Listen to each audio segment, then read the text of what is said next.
Behind me நேயர்கள் அனைவருக்கும் வணக்கம். என்ன மறுபடியும் வந்துட்டேன்னு ஒரு மாதிரி பார்க்காதீங்க.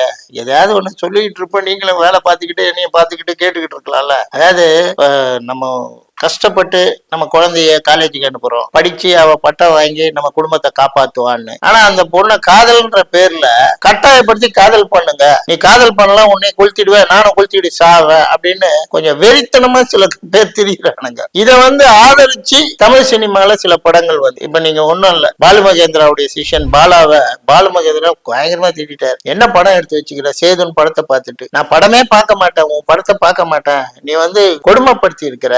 ஒரு சாதாரண கோயில் பூசாரி ஏதோ கற்பூரத்தை காட்டி வர 5-10 வச்சு அதுல தன் மகளை காலேஜுக்கு அனுப்பி படிக்க வைக்கணும்னு நினைச்சது தப்பா?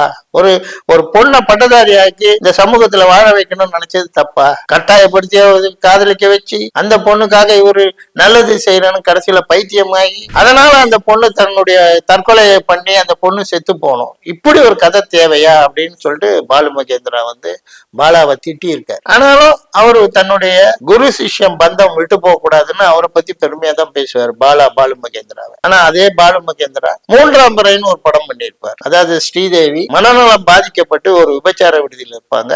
அங்க போகக்கூடிய கமலஹாசன் ஸ்ரீதேவியை கூப்பிட்டு அவங்கள காப்பாத்தி அவங்களுக்கு ட்ரீட்மெண்ட் பண்ணி அவங்க ஒரு மூளை வளர்ச்சி இல்லாத ஒரு பொண்ணா இருந்தவங்களுக்கு மூளையை சரி பண்ணி நார்மலான ஒரு பொண்ணா மாத்துவார். இப்ப கடைசியில அந்த அம்மாக்கு இவர் அடையாளம் தெரியாது. முன்னாடி இவர் எப்படி குரங்கு வேஷம் எல்லாம் போட்டு அதுகிட்ட விளையாடினாரோ அதெல்லாம் நடிச்சு காட்டுவார். எனக்கு ஒரு சின்ன டவுட் என்னன்னா, இவர் பண்ணது மூளை வளர்ச்சி குன்றி போய் அந்த பொண்ணுக்கு சுயநினைவு இல்லா காலகட்டத்துல இவர் பண்ணியிருக்காரு. இப்பதான் மூளை சரியாச்ச இவர் ஆக்ட் பண்ணா அதுக்கு தெரியவா போகுது. அதே ட்ரெயின்ல ஏறி பக்கத்து ஸ்டேஷன்ல போயிட்டு விபச்சார விடுதியில உன்னை காப்பாத்தி மூளை சரியில்லாத உன்னை மூளையை ரிப்பேர் பண்ணி ஒரு மனுஷிய மாத்தது நான் தாண்டின்னு சொல்லிட்டு போலாமே. அவர் ஏன் சொல்லல?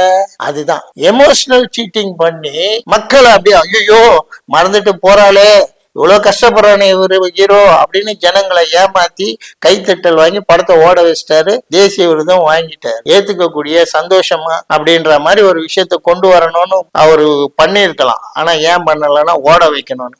அதனுடைய பரிமாண வளர்ச்சி தான் அவருடைய சிஷ்யம் பாலா கொடூரமா பண்ணார். இவர் நடிப்புன்ற பேர்ல அங்க விழுந்து இங்க விழுந்து அடிபட்டு அப்படியே ரத்தம் வழியறத பார்த்துட்டு சரி அதை விட அவனே என்ன முட்டிக்கிட்டு சாவறதுன்னா நாமளே கொலை பண்ணுவோம், நாமளே சாவடிச்சிடுவோம்னு இது பண்ணார்.